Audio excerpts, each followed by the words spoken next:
देखिए रोमन 5 का सवाल, इसका हम बेसिक देख करके भी आपको एक सवाल हम बताएंगे बगल में, है ना, साइड में, ताकि आपको 100% समझ में आ जाए, है ना, बिल्कुल भी दिक्कत ना हो आपको। देखिए सवाल करा, यदि किसी भिन्न के अंश और हर दोनों में 2 जोड़ दिया जाए तो वह 9/11 हो जाती है। यदि अंश और हर दोनों में 3 जोड़ दिया जाए तो वह 5/6 हो जाती है। आगे क्या पूछा है, वह भिन्न ज्ञात कीजिए।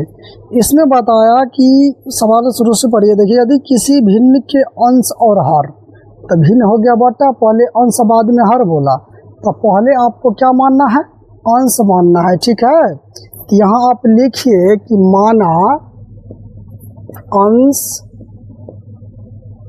x, हर क्या हो जाएगा, y। अच्छा बोला भिन्न, तब भिन्न मान लीजिए, भिन्न बराबर हो गया x/y, क्योंकि भिन्न बोलते हैं अंश ऊपर वाला को बोलते हैं ना, हर नीचे वाला को बोलते हैं, इसको ध्यान में रखिएगा। ये भिन्न हो गया बटा के रूप में। अब देखिए प्रश्न से कर दीजिए, सवाल कैसे बनाता है इसका हम आपको तरीका भी बताएंगे। इस सवाल 100% मैं गारंटी लेता हूँ कि आपको समझ में आएगा, है ना।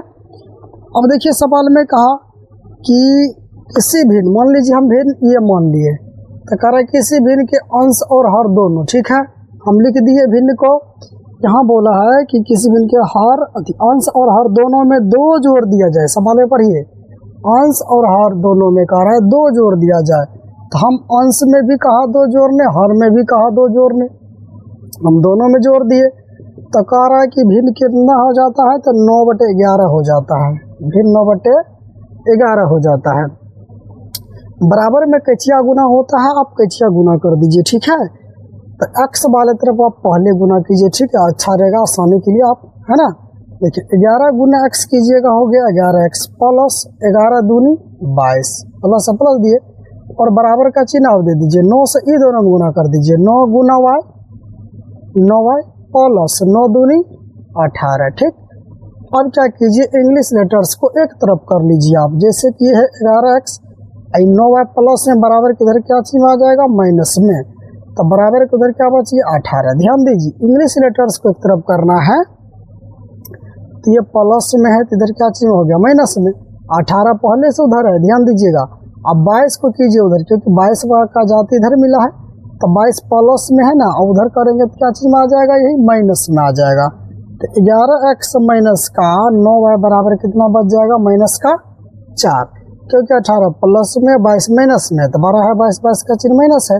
ये हो गया आपका समीकरण 1, ठीक। पुनः देखिए क्या कह रहा है, उसी भिन्न में, चलिए भिन्न को पहले लिख लेना है ना, जो भिन्न हम माने हैं। अब क्या कह रहा है आगे कि यदि अंश और हर दोनों में 3 जोड़ दिया जाए तो 5/6 हो जाती है। यहाँ बोला था दोनों में 2 जोड़ने, अब आगे बोल रहा है दोनों में 3 जोड़ दिया जाए, ठीक है। तो हम दोनों में क्या जोड़ देंगे, 3 जोड़ देंगे। चलिए ऊपर में भी 3 जोड़ दीजिए और नीचे में भी 3 जोड़ दीजिए, तो कह रहा है भिन्न हो जाता है 5/6, ठीक। अब इसको क्या करना है, आपको गुना कर देना है कैसे, जैसे ऊपर वाला में भी किया इस समीकरण में, यहाँ तैसे कर दिया। 6 गुना x हो गया आपका 6x प्लस 6 18 बराबर, अब 5 से कर दीजिए, 5 गुना y 5y प्लस 5 15, ठीक। चलिए आप ऊपर आ जाइए, इसको लेके आप, तो देखिए यहाँ 6x है, आई प्लस में 5, इसको एक तरफ कीजिए इंग्लिश लेटर्स वाले को, तो माइनस में हो जाएगा, और बराबर में इधर क्या है 15, तो देखिए 15 इधर है, ये है ना, 5 को y को केवल हम इधर लाए हैं, ये 18 को उस साइड कर दीजिए, तो क्या चीज हो जाएगा माइनस में। पहले से 15 को पहले लिख दिया, 18 बाद में क्या पीछे कर दिया। चलिए 6x में से 5y जाएगा, घटेगा तो नहीं, एक जाति तो मिल नहीं रहा है कि घट जाएगा, इसमें x इसमें y है ना, y है, ध्यान दीजिएगा। आप इधर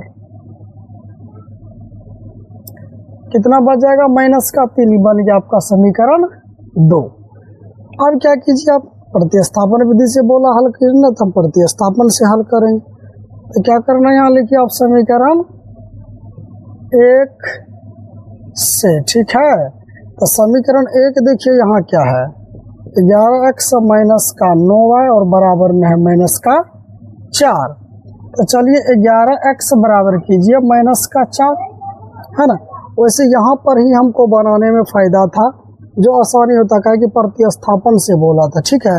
यहीं पे हम कर देते हैं ताकि आप लोगों को आसान हो जाए, ठीक। यहाँ पर क्या कर दीजिए, ध्यान दीजिएगा कि जैसे आप तो चलिए अब जो कर दिए इसको फेंक देते डायरेक्ट इधर आने था। अगर इसको जो है ना हम एक्स का मान निकाल लेते हैं तो वो भी ठीक ही होता। चलिए यहीं कर दीजिए ताकि आपको समझ में भी आ जाएगा प्रतिस्थापन विधि कैसे होता है, ठीक। चलिए तो माइनस में 9y इधर हो गया आपका प्लस में 9y। अच्छा जी 11 है ना गुना में, x और 11 में क्या रिलेशन है, तो गुना का है। x बराबर गुना वाला को फेंकेंगे बराबर को उधर, तो याद रखिएगा भाग में जाता है, और भाग वाला को फेंकते तो गुना में जाता है। जोड़ वाला को फेंकते उधर तो माइनस में, माइनस वाला को फेंकते इधर तो प्लस में हो जाता है, इसको याद रखिएगा। तो ये x का वैल्यू हुआ, इसको मान लेना है समीकरण 3। ये x का मान हो गया। आपको क्या करना है, अब इसमें लिखना है कि समीकरण, देखिए हम किसको 3 बनाए समीकरण, तो 1 को बनाए है ना। समीकरण 1 से लिए समीकरण 1 को हम क्या बना दिए 3, तब इसलिए मान हम 2 में रखते हैं, है ना। और 1 में रख देंगे तो कभी आंसर नहीं आएगा, आपस में बराबर हो जाएगा, ठीक है। तो समीकरण 2 में रखना है। समीकरण 2 आपका देखिए क्या दिया हुआ है यहाँ पर, 6x माइनस का 5y बराबर -3 दिया हुआ है। तो चलिए 6, अब देखिए x कोष्ट कर देंगे क्योंकि x का मान देखिए लंबा चौड़ा है थोड़ा सा, ठीक है।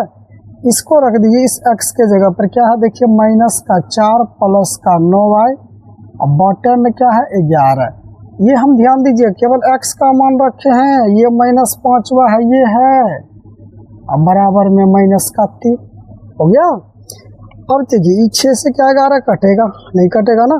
तो अब क्या करना है आपको बताते हैं, इस 6 से ये दोनों में गुना कर दीजिएगा, इस 11 से ये दोनों में गुना कर दीजिए, ठीक है। कीजिए आप 6 चौका 24, क्या चीज़ में माइनस में हो जाएगा ना, प्लस 6 9 54 क्या होगा y, और फिर माइनस 11 5 55 क्या है y बराबर 11 33 क्या चीज़ में माइनस में, क्या माइनस लगा रहा है 3 में। अब चलिए 55y माइनस में 54y प्लस में, दोनों का चिन्ह देखिए अलग अलग है, दोनों जाति मिला ना, दोनों में y है ना, तो घट जाएगा, क्योंकि दोनों का चिन्ह अलग अलग घटेगा, तो क्या बचेगा y, 55 में से 54 गया, एक एक लिखेंगे नहीं, जिसमें कि आपको इंग्लिश लेटर्स दिखता है उसमें एक कभी नहीं लिखते हैं। तो बड़ा है 55 का चिन्ह है माइनस, बराबर है -33, माइनस में 24 बराबर किधर करेंगे तो प्लस में हो जाएगा। अब देखिए आप माइनस का y बराबर कितना बच जाएगा, 13 में से 4 गया 9 बचा, माइनस माइनस आपका कैंसिल हो गया, मतलब y का वैल्यू आपका 9 हो गया, y का मान 9 हो गया। अब क्या करना है, y का वैल्यू 9 हो गया, चलिए ऊपर कर दे, थोड़ा सा नीचे हो गया, ऊपर थोड़ा कर दीजिए, यहाँ लिख दीजिए आप y बराबर 9 हो गया, है ना। अब समीकरण 3 में आप इस y के मान को रख दीजिए, समीकरण 3 में y का मान देने पर, ठीक है। तो समीकरण 3 देखिए आप क्या है, देखिए यहाँ पर x बराबर है -4 प्लस का 9y बट्टे में 11, तो -4 प्लस, यहाँ प्लस है, प्लस 9 ना कुछ, तो दोनों के बीच में क्या है 9y के बीच में गुना है y का मान क्या है 9 बटे में 11, तो कर दीजिए -4 आई प्लस हो गया 9 9 81 बटे 11, और जब क्या होगा ये घटेगा 77 बच जाएगा आपका, क्योंकि 81 प्लस में 4 माइनस में घट गया 70 बच्चा, और नीचे में 11 77। ये किसका मान, ये x का मान आया 7, ठीक है। तो देखिए पूछा था भिन्न कौन सा है, तो आप देखिए भिन्न बराबर क्या माने थे हम, x बट्टे y, मैंने x का मान ऊपर रखिए और y का मान नीचे रखिए। x का वैल्यू क्या है 7, ऊपर रख दीजिए, y का मान नीचे रख ददीजिए, 9 आया, यही इसका आंसर हो गया। समझिएगा आप इसको बड़ी गौर से, इसमें जो कह रहा था पूरा है कि नहीं पूरा ध्यान दीजिएगा। ये अपना मर्जी से ले लिया था 7/9, ठीक है। और 7/9 में बोला गया था, इस 7/9 में कहा था कि यदि दोनों में 2 जोड़ दिया जाए तो 9/11 हो जाता है। चलिए हम दोनों में जोड़ के चेक करें, देखिए 7 2 9 और नीचे में 9 2 11 हो रहा है ना 9/11। आगे यहाँ पर क्या बताया था कि यदि दोनों में 3 जोड़ दिया जाए तो वह भी 5/6 हो जाती है, यही जो निकला है 7/9 में, ठीक है। ऊपर नीचे दोनों में क्या जोड़ना है 3, तो होता है कितना 5/6। तो ऊपर देखिए 7 3 10 हो गया और नीचे में 9 3 12 हो गया है ना। क्या 2 से कट रहा है, ये 5 बार में 2 से, ये 6 बार में है ना। इसको मतलब आधा हो रहा है इन दोनों का, दोनों 2 से कट रहा है तो दोनों को हम 2 से कटा दिए। 5/6 निकल रहा है कि नहीं निकल रहा है। इसी मर्जी से अपना इस सवाल को बनाया हुआ था। ठीक है, आप अपना से ही बना सकते हैं, कोई सवाल लेकर के, थोड़ा सा लंबा जाएगा इस लेकर के, अन्यथा आराम से इसका हम बेसिक बता सकते हैं। कोई भी नहीं लेकर के आप ले लीजिए, इसे कर दीजिए, अपना मर्जी है, बना दीजिए सवाल, वो भी आपको बन जाएगा।